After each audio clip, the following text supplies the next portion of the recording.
What's up guys, your boy Revan here today with more news about Unified Minds and actually news about pre-release cards, the pre-release promos from Unified Minds. They were announced and let's just analyze them, right? They're gonna be right over here just like usual and let's go. Those are the cards. You will receive one of those. You will receive in your pre-release kit, in your battle pack as they say it, and you're gonna battle to win even better prizes. So let's go from left to right. I have them enlarged in front of me. So Amon Goose, because those are weird names, is the far left, and it is worth noting that this is the only stage one, but also the only one with ability. So, well, does that mean that this is going to be a lot better in a pre-release scenario? Well, let's see, right? Whenever you play a Pokemon that has the Spore attack from your hand during your turn, you may have your opponent's active Pokemon asleep or poisoned.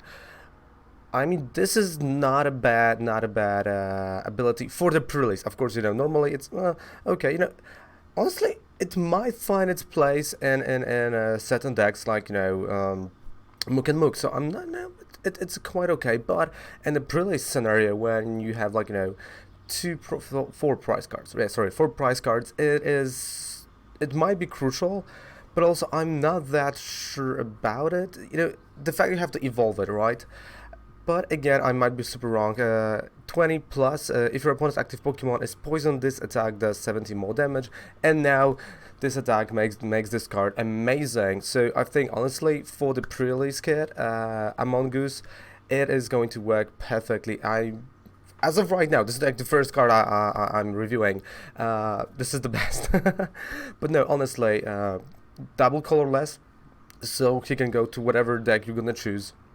You don't have to really, go with one set of colors, one, energy type. So, I mean, this is definitely the most versatile card in the set. So, okay, let's go. We've got next water type Tapu Fini. Tapu Fini makes a comeback with Razor Fin for 20 damage. Of course, this is a basic.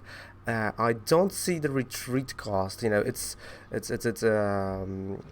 behind Sentiment. I think that was one retreat cost and Nature Wave, one normal energy and one colorless. If your opponent is an Ultra Beast, if your opponent active Pokemon.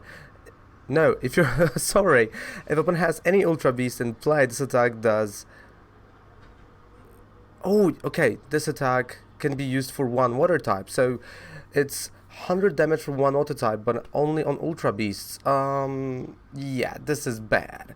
For pre-release scenario, this is super bad. This is super limited attack, and 100 is it is a really nice attack. It can Amon Goose is going to be knocked out by it, but honestly, and I'm not that sure. I would love to use it on Ultra Beast, but I don't know, man. I don't know. Let's go to Necrozma with a barrier attack. Again, another basic. Just, that's good because we can compare it to a Tapu Fini, right? Basic, two colorless this time for barrier attack. During your opponent's next turn, this Pokemon takes 30 less damage from attacks. And this might be crucial. Like, for those of you who never played the pre-release, there's not a lot of damage being thrown around. And even 10 damage really counts sometimes, and being able to withstand another 30 is amazing. And again, I don't see any resistance on any of those Pokemon, so additional resistance just from the attack is going to be nice touch. And it's a basic, so you can start building it up from the get-go. And definitely there are going to be cards that will support the whole idea of Necrozma, so that's great. And let's go with Special Laser. It's 100 plus. If this Pokemon has any special energy attached to it, alright, this attack does 60 more damage. Okay, so I think there is going to be special energy in the set, because they would not give us an attack like that without it. But it is a powerful card. If there's anything that will help him get to those three energies, I mean, holy moly, that is amazing. And yeah, that might be right now the best. Like, there's still a Terrakion, but right now I think like Necrozma, Among Us, and Tapu Fini. But let's go to Terrakion. We got Cavern Counter. It's like we see colorless, but I know that this is fighting type and colorless. Your bench Pokemon. Okay, so it's 50 plus. Your bench has at least 1 damage. This attack does 150 damage. Okay, so if our bench Pokemon has at least some damage, it deals 150, and that, oh, that might be really interesting. And then Boulder Crush for 110. Definitely a very specific attack, because we have to look at those attacks that we will going to use, or we are going to use.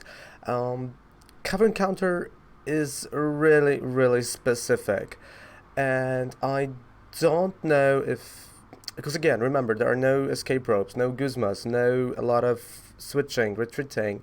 So, for retreat cost, this is high retreat cost, this is huge. And to be quite honest, I don't think, at the pre-release you want to lose the energy just to retreat a Pokemon. Sometimes you want, but assuming, there's Necrozma that, just first of all, anything that has more than 2 of retreat cost just to put a damage counter on it, so cover and counter can do a lot of damage, I think it's a little bit pointless, but at the same time, this is one of those scenarios where if this works, this basically wipes out your opponent and you win, right? You win, because this is 200 damage. There is honestly almost nothing at the pre-release that can stop this. So, and you see now I'm torn, right? Because on one hand, definitely, if you will have Terrakion and you're facing Amogus, it's just a perfect matchup for you, because you're gonna retreat whatever will have any damage on it, and bam, you got a cover counter and you go for it. So from best to worst, I think Necrozma is definitely the best, right?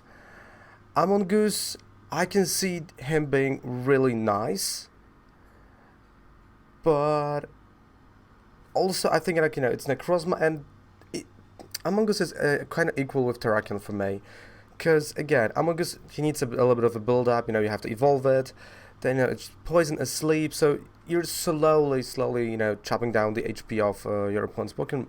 While Terrakion, he needs, certain things to be done, but still, if he goes, bam, he's just crushing those rocks as on the art.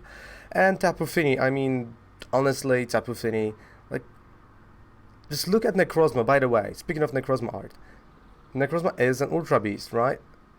Not okay, maybe not really.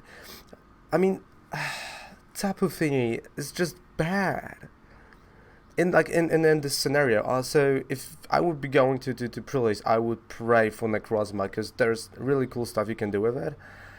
And I mean, really, 130 HP. That's also something that worth to mention, right? Terrakion 140, but a lot harder to retreat. Necrozma, barrier attack, those 30, right? So if, let's say, if Terrakion would use Boulder Crush, we will still survive after using barrier attack. So definitely Necrozma for me as the best Pokemon for the pre-release.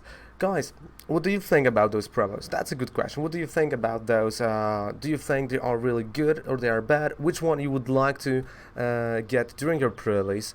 And by the way, just one thing to notice, I really do like the glitch minds word in Unified Minds. It's really nice touch for them. And this is gonna be the first pre-release of 2020 season. That's also something worth noticing, because July 1st, if I remember correctly, 2020 season starts. So those are going to be points towards your world championships, right, for the next year, for the 2020. And it's a good start. It's good to have a head start. It's good to know which card is good, which card is bad, and what works in the scenario of pre-release. Because remember, the card that works in a pre-release, just to give you an example, Mr. Mime. When I pulled that was Celestial Storm, Mr. Mime. That was events, I think events. Yeah, events, because Ad was later. I've won that pre-release solely due to Mr. Mime, but then again, he was only great then, and let's be honest, after pre-release he was I don't want to say trash, but he was a meme, right? So don't fall into those traps. If you win the pre-release, that the card is going to be great. Another example, I've won a pre-release at international championships in Berlin, and I've used Incineroar, right? Because I pulled Incineroar, I pulled Volcanion. It was great. I've only used Incineroar, bam, bam, bam, and I've won. Do I play it now? No. Hell no. Do I play Lucario? No. It's right. Stuff that is good on pre-release will never be, or majority of the time it's not going to be good in the standard format, right? Because those are two different formats. Let's not forget about that. But if you have, like really super cool pulls, go with them. And one thing, because I'm going to talk about the pre-release as we're going to be closer to the pre-release, because the old video about it is a little bit outdated. If you pull super good card but it's not going well with your deck, do not change your idea of a deck. Just put it in a binder and focus on fun. And if you're a grinder, just focus on winning, right? Again, win, but so others still have fun. Don't be a douchebag, right? Just saying, you can win, but win with dignity, right? Lose with dignity. We're all there to have fun. So guys, the ball is on your side. What do you think about those promos? I think they are a lot. Honestly, they are good. I think they are better than they were in Celestial Storm, for example, or last year's. I think as of tag teams came out, they are really giving us not bad promos if you think about it, right? And the art is really cool on those. So thank you guys so much for watching this video. Don't forget to subscribe to the channel, and don't forget to take part in a giveaway. There's a video about a giveaway, and I'm just going to tell you here, all you need to do is subscribe to the channel to take part in a 20 code giveaway. So it's simple as that. Simple as that. Thank you guys so much for watching. Raven loves you. And down there below, have a 5% discount. Any code you would purchase on Professor Oak. I almost forgot about it. Bye.